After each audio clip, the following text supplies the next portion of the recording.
Hi everyone, today I'm going to talk about number theory.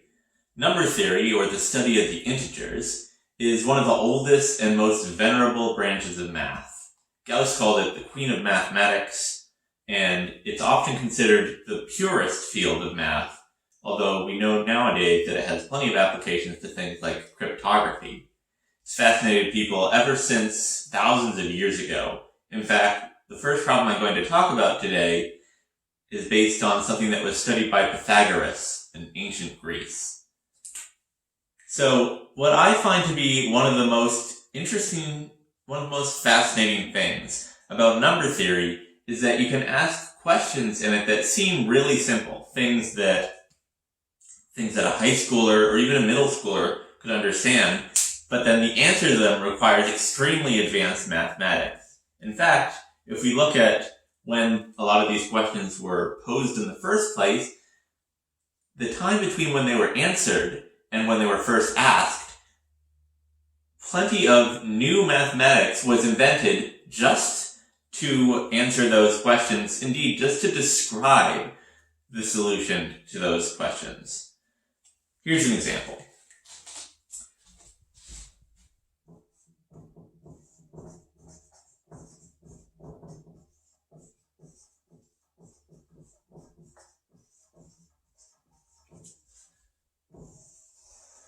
Possibly the most famous example of this is Fermat's last theorem. So everyone hopefully learned in middle or high school that if you take a right triangle and its sides are called x, y, and z, with z being the hypotenuse, then we get an equation for the sides, x squared plus y squared equals z squared. And it's called the Pythagorean triple because these things were studied by the ancient mathematician Pythagoras back in ancient Greece, as I mentioned earlier. And it's interesting to try to look at what the different Pythagorean triples are. So, for example, you could take x, y, z to be 1, the square root of 2, or 1, 0, 1, or 3, 4, 5.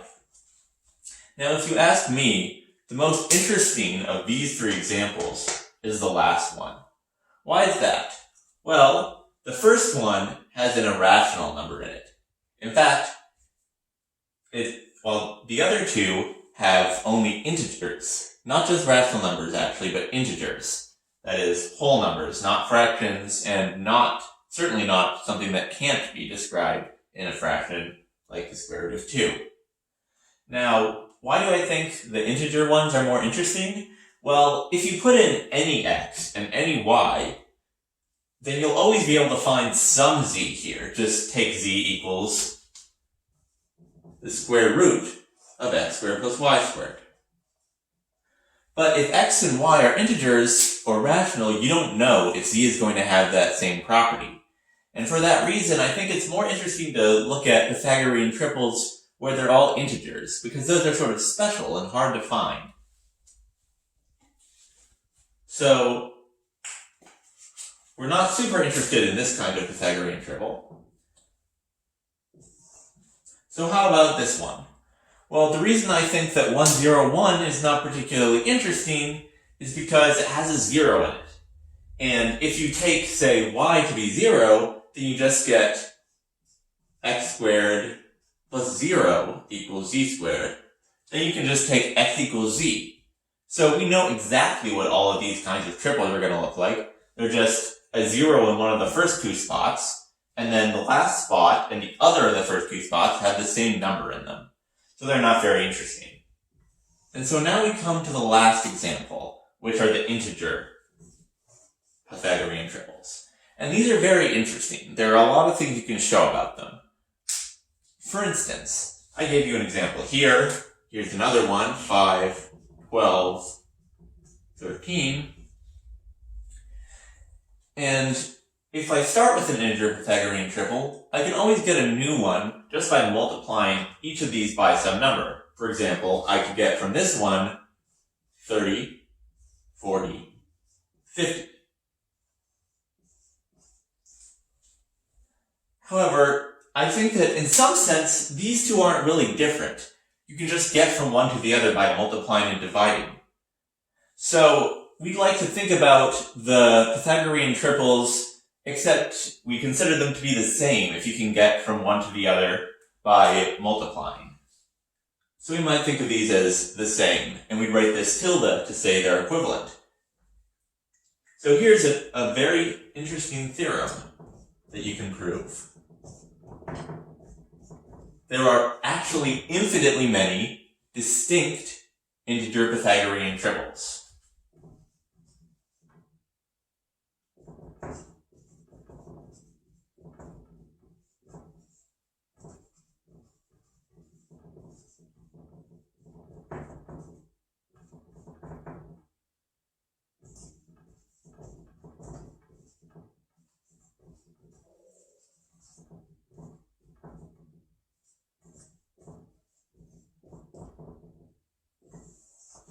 So here I've written there are infinitely many distinct Pythagorean triples.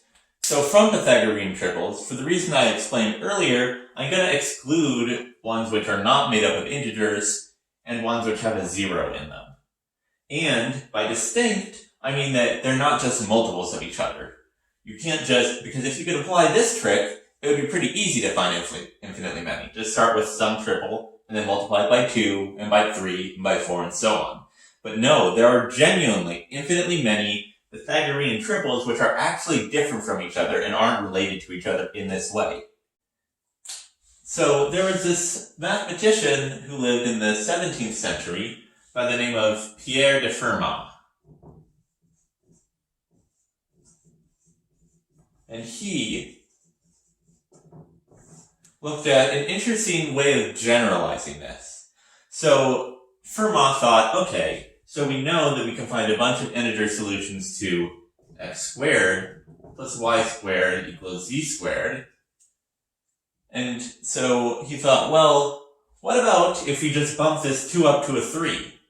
And we change this to x cubed plus y cubed equals z cubed. And he looked, and he wasn't able to find any solutions. At least that's what we think happened, because all we know about this is he stated this theorem in his personal notes. There are no solutions to x to the n plus y to the n equals z to the n in the integers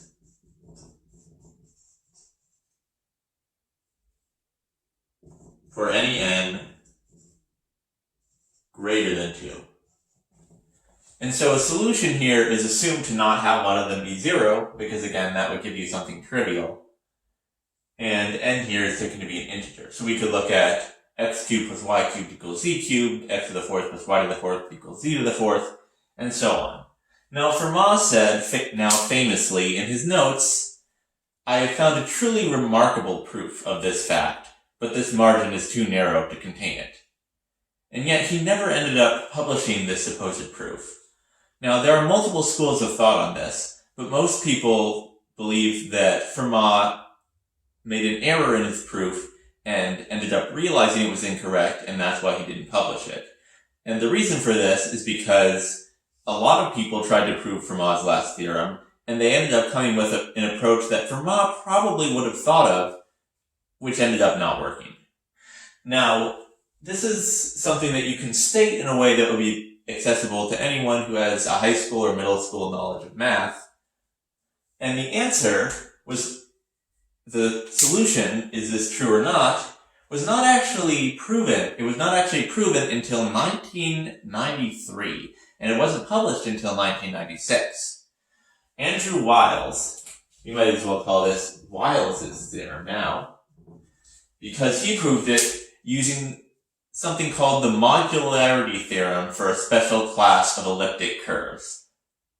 Now, if all of those words sound like gibberish, don't worry, I don't know what most of them mean either. And that fact that you can state a question like this, and then it takes over 300 years to answer, with an entire new branch of mathematics being developed for all of that time to answer a question like this, that's one of the incredible things about number theory. Here, let me give you another example. So another great example of this is Dirichlet's theorem on arithmetic progressions. So an arithmetic progression is something that you've actually probably seen and thought about quite a lot in your math classes, even if you didn't know the name for it. So what we do is we start with two integers, a and n. And we'll make sure that n is not equal to 0 for reasons that will become clear pretty soon. Then we call this sequence a plus n, a plus 2n, a plus 3n, and so on forever, an arithmetic progression.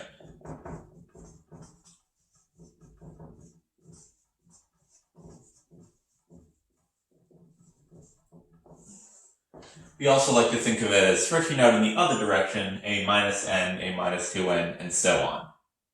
So let's look at a couple of examples of these. Say we start with 2 and we add 3. So then we get 2, 5, 8, 11, 14, 17, etc. Now, if we look at this, we'll notice there are a couple of primes that have showed up here. Prime numbers that can't be factored into any smaller numbers except themselves and 1, are a particular fascination of number theorists, because we can break down any number into a product of primes in a unique way. So there are a couple of these that showed up here. 2, of course, but also 5, 11, and 17. And so something that a number theorist, well, Dirichlet in particular, would ask is, well, if we look at something like this, how many primes are going to be in there? Are there going to be an infinite number of primes? Are they going to stop at some point? Well, there's one case in which we can give a actually pretty easy answer to this. So if a and n have a common factor, then I claim that there are not going to be more than one prime in there.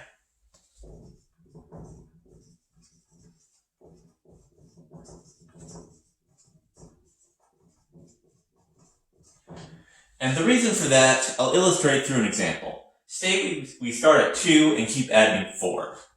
Then we get 2, 6, 10, 14, 18, and so on. Now if you look at these, you'll notice that all of them are divisible by 2. So the only one that can be prime is 2 here. And the reason they're all divisible by 2 is because 2 and 4 have 2 as a common factor.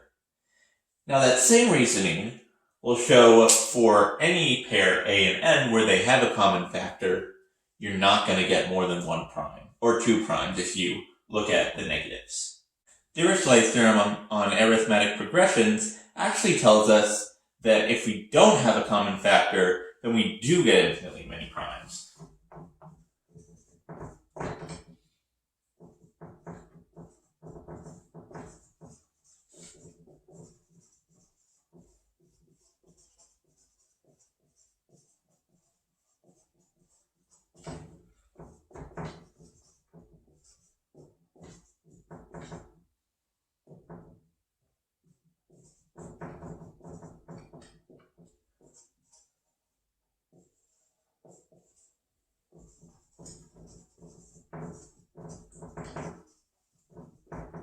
Now, I think this is a pretty incredible result, and the reason why is this.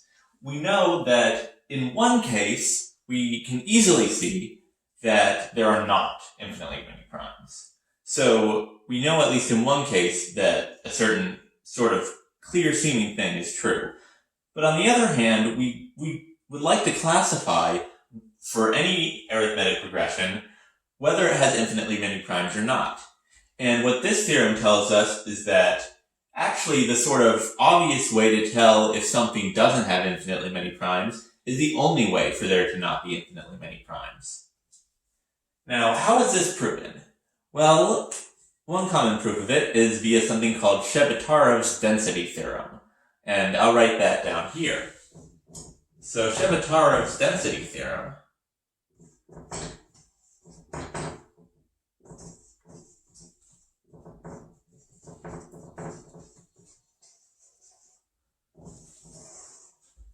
it says the following.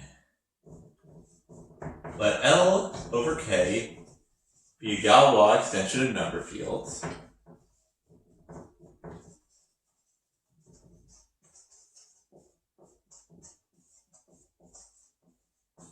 and let C a conjugacy class in its Galois group.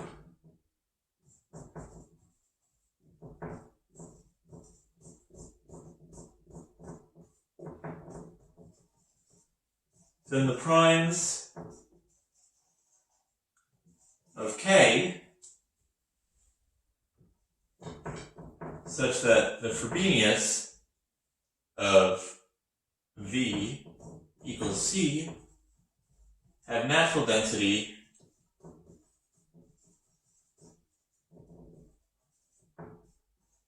equal to the cardinality of C over the cardinality of G. Now, if you haven't taken an algebraic number theory course, this is probably a bunch of gibberish. And I think that is just a particularly good example of how you can ask a question which is almost simple, easy seeming, and yet the answer doesn't just require a lot of work, it requires a lot of contextual knowledge, it requires a development of an entire new field, new ideas, new terminology, to get some more general theorem which proves the original one. And I think that's a pretty common thing in number theory, and it fascinates me. And why is that? Well, the geometer Janos Bolyai once said of math, "From nothing I have created a strange new universe." And when I hear that, what it makes me think of, and what I think he meant, is that you come up with this idea. Maybe some idea about some sequences, primes, or maybe about an equation, or maybe something geometric like curves, or surfaces, or intersections, or maybe something analytic like trying to do calculus, trying to approximate things. There are a bunch of different examples. You come up with something like that, and you want to understand it. And trying to understand it is pretty hard. And so what you can do is you can come up with some specific rules that describe it, like the algebraic laws that the integers satisfy, and then you can start proving things about them. You can start developing terminology about them. You can start developing an entire theory of these things, and suddenly you've created a new world with ideas, pictures sitting maybe in your mind's eye that you never would have thought of before, but give you a deeper understanding and a knowledge not just of how to solve the problems you had before, but of what they really mean in a deeper sense. Now that's why I love mathematics, and that's also why I enjoy number theory, because I think it's a particularly good example of this. I think that's all I want to talk about for today. Everyone stay safe, stay inside, and keep doing math. Did Dirichlet prove a theorem on arithmetic regressions, Yofi? Yes, he did.